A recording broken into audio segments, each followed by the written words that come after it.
الحمدللہ رب العالمین والصلاة والسلام علی محمد الامین فاعوذ باللہ من الشیطان الرجیم بسم اللہ الرحمن الرحیم۔ خواتین و حضرات، ہم میزان حصہ دوم میں قانون معاشرت کا مطالعہ کر رہے ہیں۔ یہ اس حصے کا دوسرا باب ہے۔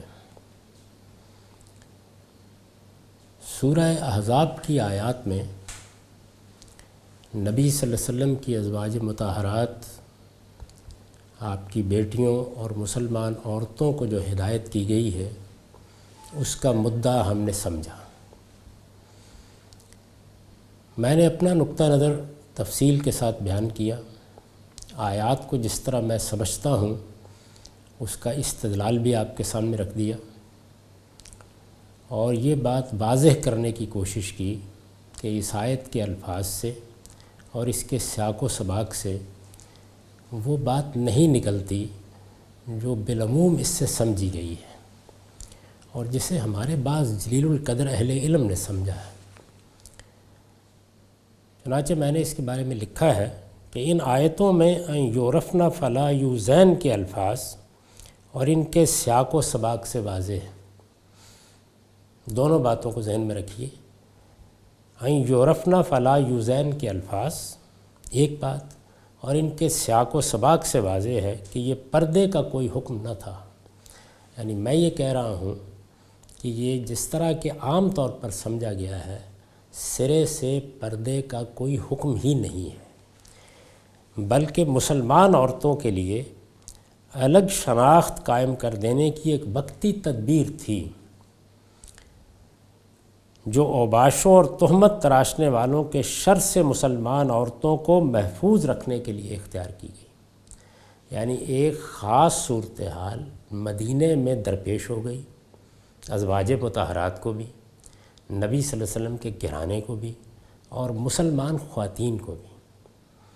اس خاص صورتحال سے نکلنے کے لیے، اس میں محفوظ رہنے کے لیے کیا تدبیر اختیار کی جائے، قرآن مجید نے یہ وہ تدبیر بتائی ہے، نہ کہ پردے کا کوئی حکم دیا ہے۔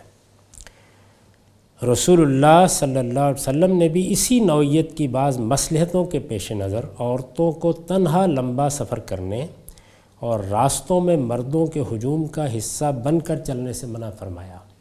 یعنی اس وقت کے تمدن میں راستے جس طرح کے تھے، شب و روز میں عورتیں جیسے باہر نکلنے کے لیے ان راستوں سے گزرتی تھیں، صبح کے وقت، رات کے وقت ان میں اس طرح کی روشنی بھی نہیں ہوتی تھی، وہ ذرائع آمد و رفت بھی نہیں تھے، تو اس میں آپ نے کچھ آداب ان کو سکھائے۔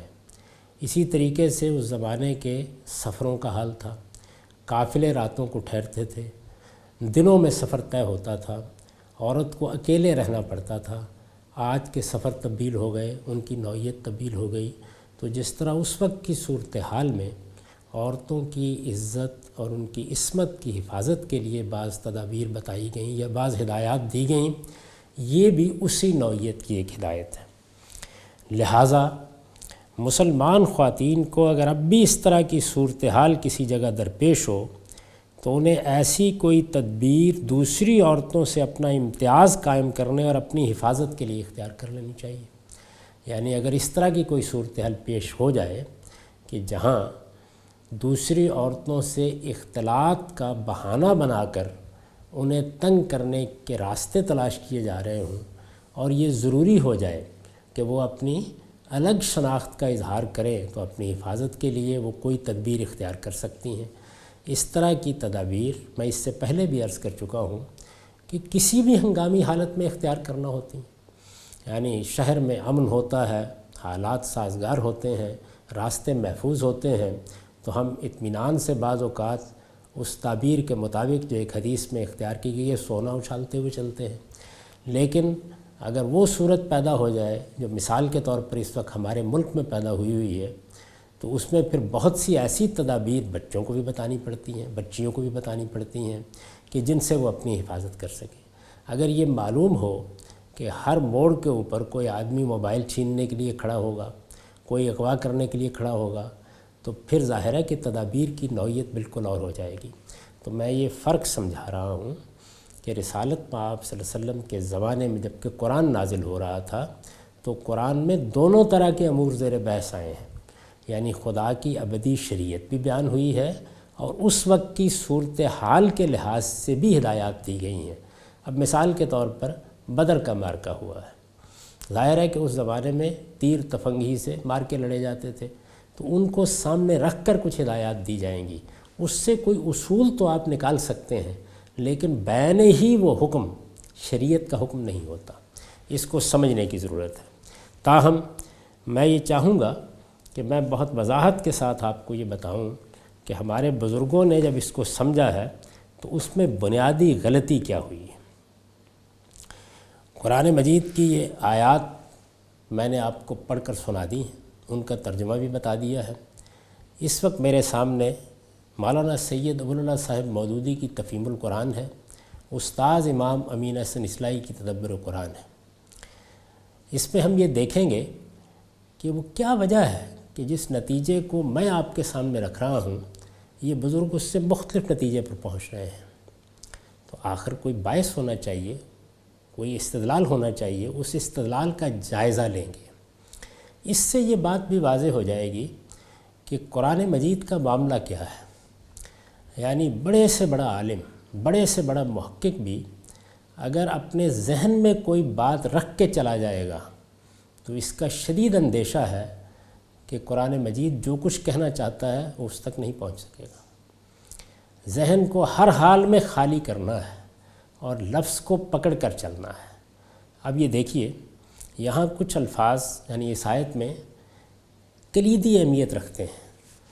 جس وقت ہمارے اہل علم نے دیکھا کہ یہاں جلابیب کا یعنی بڑی چادریں کا ذکر آ گیا ہے اور ان کو اوڑھنے کے لیے کہا گیا ہے یا ان کا گھونگھٹ نکالنے کے لیے کہا گیا ہے، تھوڑی دیر کے لیے دونوں باتوں کو ایک ہی جگہ رکھ کے باندھ لیجئے، تو بس ان کی نگاہ فوراً اس جانب گئی کہ یہ غالباً پردے کا کوئی حکم ہے، جبکہ میں نے دو باتوں کی طرف اشارہ کیا کہ اس میں ایک یہ سمجھنے کی ضرورت ہے کہ جو حکم بیان کیا گیا ہے وہ مجرد حکم نہیں ہے، اس کے بعد یہ بتایا گیا ہے کہ یہ حکم کیوں دیا گیا ہے، اور یہ نہیں بتایا گیا کہ یہ حکم اس لیے دیا گیا ہے کہ اس سے کوئی فتنے پیدا نہیں ہوں گے، اس سے دل میلے نہیں ہوں گے، اس سے نگاہیں صاف رہیں گی، یہ نہیں کہا گیا۔ یہ کہا گیا این یورفنا فلا یوزین، وہ پہچان لی جائے کہ اس کے نتیجے میں انہیں لوگ اذیت نہ دیں، انہیں اذیت نہ دی جا سکے۔ اب پہچان لی جائے سے کیا مراد ہے، اذیت دینے سے یہاں کیا مراد ہے، یہ سب باتیں بہت دقت نظر کے ساتھ سمجھنے کی ہیں۔ اسی طرح جب یہ کہا گیا کہ یدنینا علیہن من جلابیبہن، تو اس سے کیا مراد ہے، اس لیے کہ عربیت کی روح سے اس کے دو ترجمے ہو سکتے ہیں۔ ایک ترجمہ یہ ہو سکتا ہے کہ وہ چادر تو اوڑھے ہوئے ہیں، یعنی ایک بڑی چادر تو بالعموم وہ اوڑھ کر ہی باہر نکلتی ہیں، لیکن آیت میں جو حکم دیا گیا ہے وہ چادر اوڑھنے کا نہیں، چادر کا پلو اپنے اوپر لٹکا لینے کا ہے۔ ایک مدعا یہ ہوگا، اور دوسرا یہ ہوگا کہ نہیں، خواتین باہر جاتی تھیں تو ایسا بھی ہوتا تھا کہ بڑی چادر لے کے جائیں، ایسا بھی ہوتا تھا کہ نہ لے کے جائیں، لیکن قرآن مجید نے یہ حکم دیا کہ اب جب وہ ضرورتوں کے لیے باہر نکلیں تو ایک بڑی چادر اپنے اوپر لازماً لے لیں۔ یعنی یہ دو الگ الگ باتیں ہیں۔ پہلی صورت میں جو چادر اوڑھی ہوئی ہے اس کا پلو چہرے پر لٹکا کر گھونگھٹ نکالنے کا حکم ہوگا، اور دوسری صورت میں جو چادریں گھر میں پڑی ہوئی ہیں ان کو لازماً اوڑھ کر نکلنے کا حکم ہوگا، یعنی اس میں پھر گھونگھٹ لٹکانے یا چہرہ چھپانے کا کوئی حکم نہیں ہوگا۔ یہ دو ترجمے ممکن ہیں۔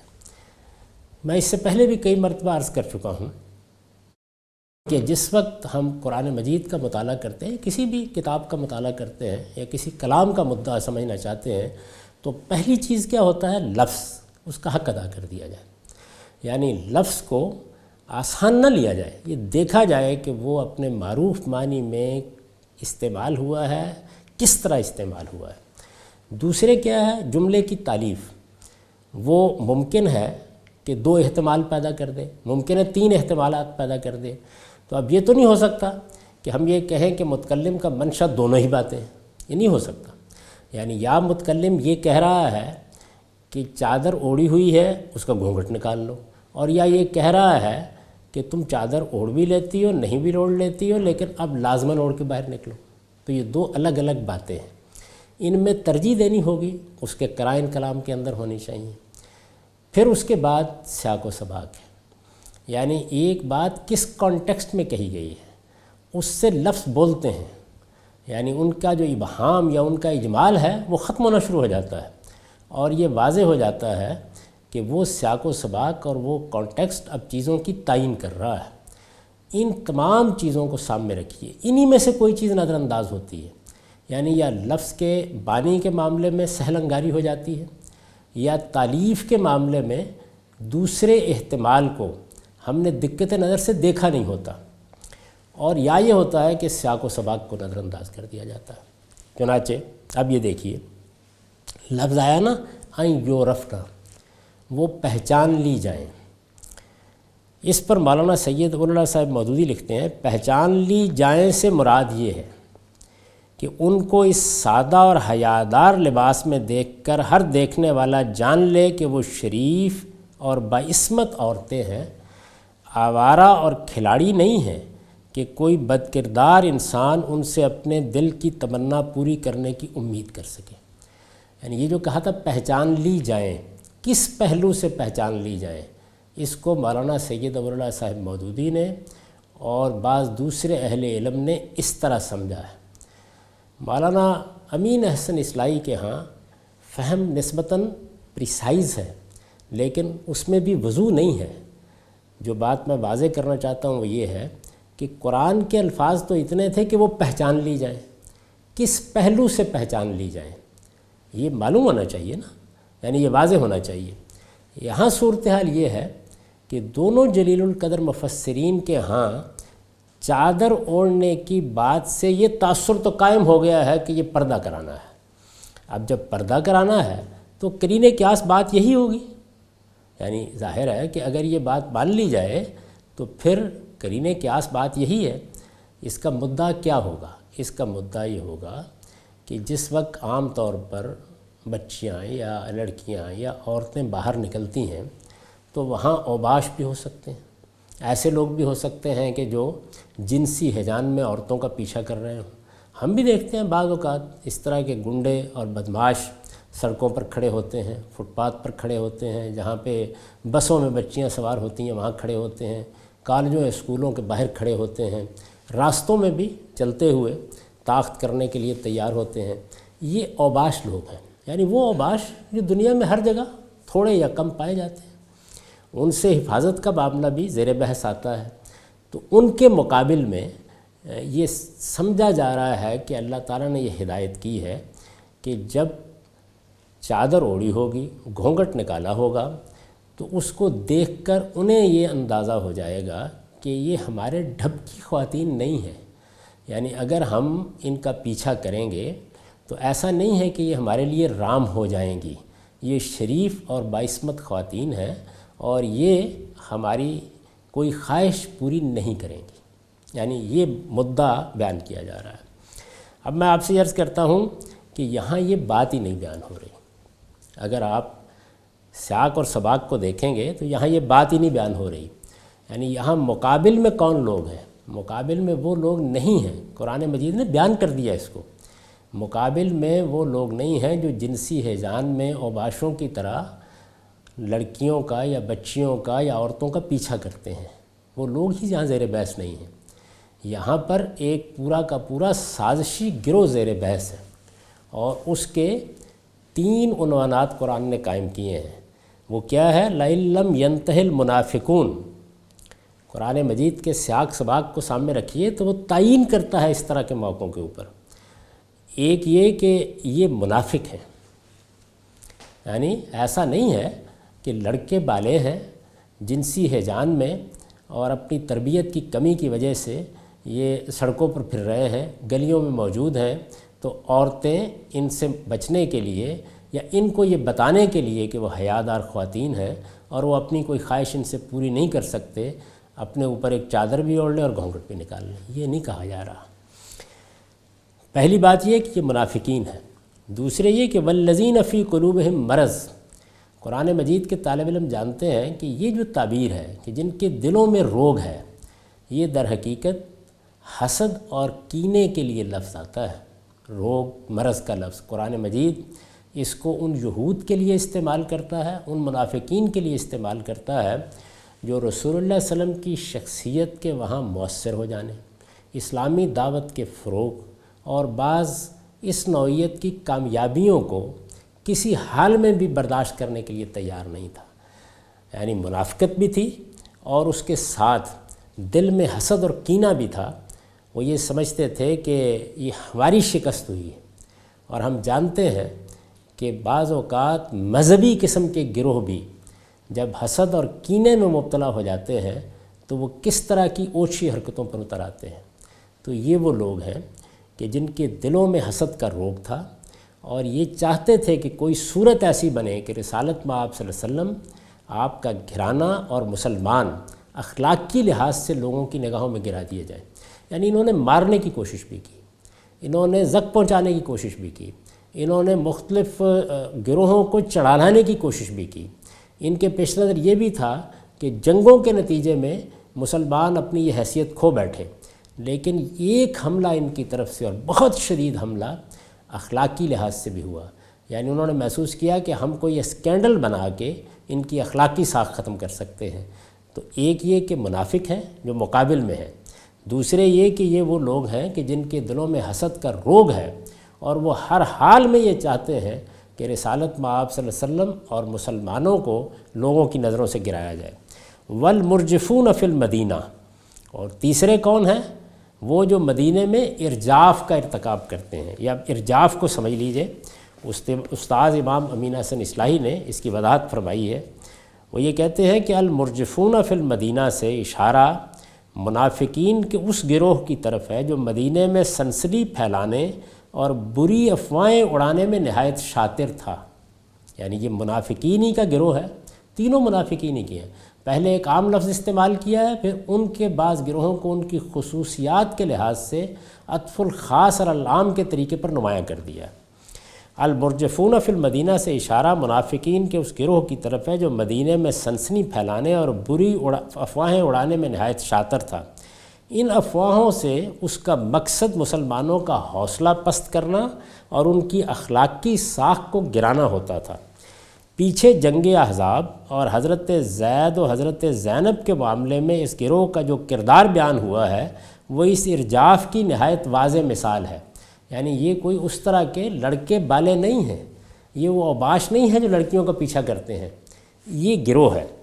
لغت میں ارجاف کے معنی لوگوں کے اندر اضطراب اور بے چینی پھیلانے کے ارادے سے بری اور فتنہ انگیز خبروں کا پروپیگنڈا کرنا ہے۔ اس سے معلوم ہوا کہ ارجاف کے ماہرین صرف اسی دور کی پیداوار نہیں ہیں بلکہ اس کے بڑے بڑے ائمہ ماضی میں بھی گزر چکے ہیں۔ تو وہ لوگ کہ جو باقاعدہ سازش کے تحت اضطراب انگیز خبریں پھیلاتے، افواہیں اڑاتے اور ایک پروپیگنڈے کے طریقے کے اوپر کسی گروہ کی مقبولیت کا مقابلہ کرتے ہیں یا کسی شخص کی مقبولیت کا مقابلہ کرتے ہیں، یہ کشمکش ہے جس کو قرآن مجید نے ان الفاظ سے یہاں واضح کیا ہے۔ ان لوگوں کے مقابل میں یہ کہا جا رہا ہے کہ مسلمان عورتیں جب گھروں سے نکلیں تو وہ اپنی ایک شناخت قائم کر لیں۔ اب ظاہر ہے کہ یہاں پھر شناخت قائم کرنے کے لیے جو بات کہی گئی ہے اس کا مدعا کیا ہوگا، دونوں کو سامنے رکھ لیجئے۔ میں نے اس کا مدعا یہ بیان کیا ہے کہ وہ اپنی شناخت قائم کر لیں جس سے یہ بات کہنے کی گنجائش نہ رہے کہ ہم نے تو ان کی طرف ہاتھ بڑھایا تھا یا ان کے قریب ہوئے تھے کہ ہم سمجھ رہے تھے یہ ہماری عورتیں ہیں، یعنی ہماری لونڈیاں ہیں یا ہماری عورتیں ہیں۔ جس وقت خواتین باہر نکلتی تھیں، اور میں نے گزارش کی ہے کہ یہ بات روایتوں میں بالکل ٹھیک بیان ہوئی ہے کہ یہ مسئلہ اس وقت پیش آیا ہے جب اندھیرے صبح یا شام کے وقت عورتوں کو نکلنا پڑتا تھا، اور بالخصوص قضائے حاجت کے لیے نکلنا پڑتا تھا۔ اس میں ذرا تھوڑا بستی سے دور بھی جانا ہوتا ہے اور کوئی ایسی اوٹ بھی تلاش کرنی ہوتی ہے جہاں پر قضائے حاجت کے لیے مناسب جگہ ہو۔ تو یہ ادھر جاتے اور ادھر جا کے اب پیش نظر کیا ہے؟ پیش نظر یہ ہے کہ قریب ہونے کا کوئی موقع ملے. رسول اللہ صلی اللہ علیہ وسلم کے آگے زیر بحث آئے گا، آپ دیکھیں گے قرآن مجید میں آگے ازواج مطہرات سے متعلق جو ہدایات دی گئی ہیں ان سے بالکل واضح ہو جاتا ہے کہ کیا ہو رہا ہے. یعنی ان گروہوں نے یہ طریقہ اختیار کیا ہے کہ کسی طرح رسالت آپ صلی اللہ علیہ وسلم جب گھر میں موجود ہوں یا نہ ہوں اس میں کوئی طاقت کرنے کا موقع مل جائے.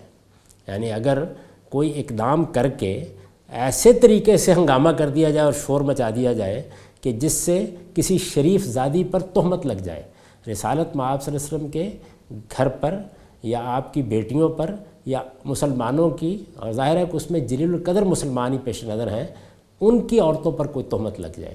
تو ایک طریقہ ادھر اختیار کر رہے تھے، دوسرا طریقہ جب وہ باہر نکلتی تو اس میں اختیار کر رہے تھے. تدبیر کیا تھی؟ تدبیر یہ تھی کہ ہم قریب ہونے کی کوشش کریں گے، کوئی راستہ نکالیں گے، اور اس میں ظاہر ہے کہ اس طرح کی صورتحال اگر کہیں پیدا ہو جائے اور کوئی ہنگامہ کر دیا. آخر جو واقعہ بیان کیا اس میں کیا ہوا ہے؟ اس میں اس کے سوا کچھ نہیں ہوا کہ سیدہ عائشہ پیچھے رہ گئیں اور ایک شخص جس کی ذمہ داری یہی تھی کہ وہ قافلے کے پیچھے چلتا ہوا ہے اور اگر کوئی چیز رہ گئی ہو تو ساتھ لیتا ہے، تو وہ سیدہ کو اونٹ پر بٹھا کے لایا ہے. بس اس طرح کوئی اکیلے میں موجود ہونے پائے جانے کا موقع ملنا چاہیے. یہ موقع ہے جس کی تلاش گھر میں بھی کی جا رہی ہے، یہ موقع ہے جس کی تلاش باہر بھی کی جا رہی ہے. اب ظاہر ہے کہ ایسا تو نہیں ہوتا کہ موقع جب پانے کی جدوجہد کی جائے گی تو کوئی جواب میں رد عمل نہیں ہوگا. تو تنبیہ کی جاتی تھی کہ ادھر جانے کا کیا مسئلہ تھا، تو یہ اس کے جواب میں یہ کہتے تھے کہ ہم تو اصل میں اپنی فلاں خاتون سے یا فلاں لونڈی سمجھ کر وہ اندازہ نہیں ہوا. تو یہاں مسئلہ یہ نہیں تھا کہ کوئی اوباش ہیں جو مسلمان عورتوں کو جانتے نہیں ہیں. یعنی یہ سمجھ لیجئے، میں ابھی یہ بتاؤں گا کہ یہ مسئلہ نہیں ہے کہ مسلمان عورتوں کو یہ بتانے کی ضرورت پیش آ گئی ہے کہ ہم سے تمہاری مقصد براری نہیں ہو سکتی. یہ مسئلہ نہیں ہے. مسئلہ یہ ہے کہ ان کو اپنی ایسی شناخت قائم کرنے کی ضرورت پڑ گئی ہے کہ جس کے نتیجے میں وہ بہانہ نہ بنایا جا سکے. یعنی جو بہانہ یہ بنا کر جاتے تھے. اسی کے لحاظ سے یہ سمجھ لیجئے کہ اس میں جو لفظ استعمال ہے فلا یوزین، انہیں اذیت نہ دی جائے. تو یہ اذیت نہ دی جائے کا بھی مطلب کیا ہے؟ ظاہر ہے کہ جب جس طرح کہ مولانا سید ابوالعلا صاحب مودودی نے اس کو سمجھا ہے اس طرح دیکھا جائے گا تو مطلب یہ ہے کہ جیسے کہ ایک شریف عورت کو کوئی نوجوان چھیڑتا ہے یا تنگ کرتا ہے راستے میں یا ستاتا ہے، یہاں وہ چیز زیر بحث نہیں ہے. یہاں یہ ہے کہ ان لوگوں نے فیصلہ کر رکھا ہوا ہے کہ ہم نے رسالت مآب صلی اللہ علیہ وسلم کی گھرانے پر کوئی تہمت لگانی ہے. یہ اذیت ہے جو زیر بحث ہے. یعنی رسالت مآب صلی اللہ علیہ وسلم کے گھرانے پر اگر تہمت لگا دی جاتی ہے تو اس سے جو کچھ ہوگا، سیدہ عائشہ کے واقعے کی تفصیلات اگر آپ پڑھیں تو معلوم ہوتا ہے کہ کیا ہو گیا اس کے نتیجے میں. یعنی حضور آزردہ ہوئے، ان کے اہل خاندان آزردہ ہوئے، وہ خود انتہائی آزردہ ہوئیں بلکہ بیمار پڑ گئیں. یعنی یہ وہ چیز ہے جس کو یہاں موضوع بنایا جا رہا ہے. یہ سڑک پر جاتے ہوئے کسی خاتون کو چھیڑنے کا مسئلہ زیر بحث نہیں ہے. چنانچہ یہ دیکھیے، میں آپ سے یہ گزارش کرتا ہوں کہ اوپر بھی جائیے. یعنی ہم نیچے آئے، اس آیت کے نیچے آئے، یہ آیت 59 ہے، اور اس کے نیچے آئے تو معلوم ہوا کہ مقابلے میں جو گروہ ہیں وہ سڑکوں پر اس طرح کی ہیجان انگیز حرکتیں کرنے والے اوباش نہیں ہیں بلکہ خاص طرح کے اوباش ہیں. اور یہ وہ ہیں کہ جنہوں نے یہ سازش کر رکھی ہے کہ رسول اللہ صلی اللہ علیہ وسلم آپ کے گرانے اور مسلمانوں کے شرفاء کے گرانوں کو ہدف بنانا ہے. اوپر دیکھیے جہاں سے یہ آیات مضمون شروع ہوا ہے، وہاں پر اللہ تعالیٰ نے فرمایا ان الذین یؤذون اللہ ورسولہ، جو لوگ اللہ اور اس کے رسول کو اذیت دیتے ہیں. یعنی یہ اپنی ان حرکتوں کی وجہ سے کس کو اذیت دے رہے ہیں؟ اللہ کو بھی، اللہ کے رسول کو بھی. ان کے مقابل میں آ گئے ہیں. لعنہم اللہ فی الدنیا والآخرہ، اللہ تعالیٰ نے ان پر دنیا اور آخرت میں لعنت فرمائی ہے اور ان کے لیے رسوا کن عذاب مہیا کر رکھا ہے. لعنہم اللہ فی الدنیا والآخرہ وأعد لہم عذاب مہینہ. اس کے بعد والذین یؤذون المؤمنین والمؤمنات بغیر مکتسبوا، جو لوگ مومن مردوں اور عورتوں کو بے قصور اذیت دیتے ہیں بغیر مکتسبوا، یعنی ایسے جرائم کی تہمت لگا کر جو انہوں نے نہیں کیے. فقد احتملوا بہتانا و اسما مبینہ، انہوں نے ایک بہت بڑے بہتان اور سری گناہ کا وبال اپنے سر لے لیا ہے۔ یہ ہے اذیت، یعنی وہ اذیت جو اب تہمتیں لگا کر، اسکینڈل بنا کر ان کو پہنچانے کا طریقہ اختیار کیا جا رہا ہے۔ جہاں کہیں بھی موقع ملتا ہے اس کے اسباب مہیا کیے جاتے ہیں، یہ گھر میں بھی کیے جاتے ہیں، یہ باہر بھی کیے جاتے ہیں۔ چنانچہ یہاں مقابل میں یہ لوگ ہیں، اور مقابل میں یہ لوگ ہیں، اس وجہ سے اللہ تعالیٰ نے یہ فرمایا کہ ان یورفن فلا یوزین، یعنی گویا یورفنا کا مطلب یہ ہے کہ وہ دوسری عورتوں سے الگ پہچانی جائے۔ یہ مطلب نہیں ہے جو مولانا سید عبداللہ صاحب مودودی بیان کر رہے ہیں کہ ان کو اس سادہ اور حیادار لباس میں دیکھ کر ہر دیکھنے والا جان لے کہ وہ شریف اور باعصمت عورتیں ہیں، آوارہ اور کھلاڑی نہیں ہیں۔ وہ جانتے ہیں کہ یہ کون ہے، جانتے ہیں کہ یہ محمد الرسول اللہ کی ازواج مطہرات ہیں، وہ جانتے ہیں مدینہ ایک چھوٹی سی بستی ہے، جانتے ہیں کہ یہ آپ کی بیٹیاں ہیں، بہت اچھی طرح جانتے ہیں کہ یہ مسلمان خواتین ہیں اور یہ شریف زادیاں ہیں، بہت اچھی طرح جانتے ہیں۔ ان کو یہ بتانے کی ضرورت نہیں ہے، اس سے وہ واقف ہیں۔ ان کے بہانے کو ختم کرنے کی ضرورت ہے، یعنی جو جواز وہ تراش سکتے ہیں اور جو بہانہ کر کے وہ قریب ہونے کی کوشش کر سکتے ہیں، اس کو ختم کرنے کی جد و جہد کی جا رہی ہے۔ تو یورفنا کا مدعا یہاں یہ ہے۔ پہلے تو یہ بہت اچھی طرح سمجھ لیجئے، اذیت کی نوعیت بھی میں نے واضح کر دی، یعنی وہ یہ نہیں کر رہے تھے جیسے اوباش لوگ عام طور پر عورتوں کو راستے میں تنگ کرتے ہیں، یہ نہیں کر رہے تھے، قریب ہو کر کوئی اسکینڈل بنانے کی کوشش کر رہے تھے، کہیں ایسی جگہ پر قریب کھڑے ہو کر پہنچ کر کوئی ایسا ہنگامہ برپا کرنا چاہتے تھے کہ جس کے دفاع میں کچھ کہنے کی گنجائش باقی نہ رہے۔ یعنی یہ ہے وہ اصل چیز۔ اگر آپ اس کے اندر اتریں گے، ان آیات پر تدبر کریں گے تو یہ معلوم ہوگا۔ تو ہمارے ان جلیل القدر بزرگوں نے در حقیقت کیا یہ ہے کہ انہوں نے یہاں پر چادر کا لفظ دیکھ کر جو شناخت قائم کرنے کے لیے لینے کا حکم دیا گیا ہے، یہ خیال کر لیا ہے کہ یہ کوئی پردہ کرانے کا حکم ہے، ایسا بالکل نہیں ہے۔ دوسری بات جو میں عرض کرنا چاہتا ہوں وہ یہ ہے کہ میں نے یہ گزارش کی تھی کہ جب یہ کہا کہ یدنین علیہن من جلابیبہن، تو اس کے دو مطلب ہو سکتے ہیں۔ اب اگر آپ اس چیز کو سامنے رکھیں تو یہ بالکل واضح ہو جائے گا کہ کون سا مطلب ہے کہ جس کو ترجیح دینی چاہیے، یعنی یہ بالکل واضح ہو جائے گا کون سا مطلب ہے جس کو ترجیح دینی چاہیے، کون سی تالیف ہے جس کو قبول کرنا چاہیے، اور وہ تالیف کیسے اس پورے مضمون سے مناسبت رکھتی ہے۔ اور اگر وہ بات مان لی جائے جو عام طور پر سمجھی گئی ہے تو اس سے کیا مسائل خود زبان و بیان کی روح سے پیدا ہو جاتے ہیں۔ ان پر میں ذرا مزید گفتگو کروں گا، اس کو اگلی نشست کے لیے اٹھا رکھیے۔ اقول و قولی ھذا واستغفر اللہ لی ولکم ولسائر المسلمین۔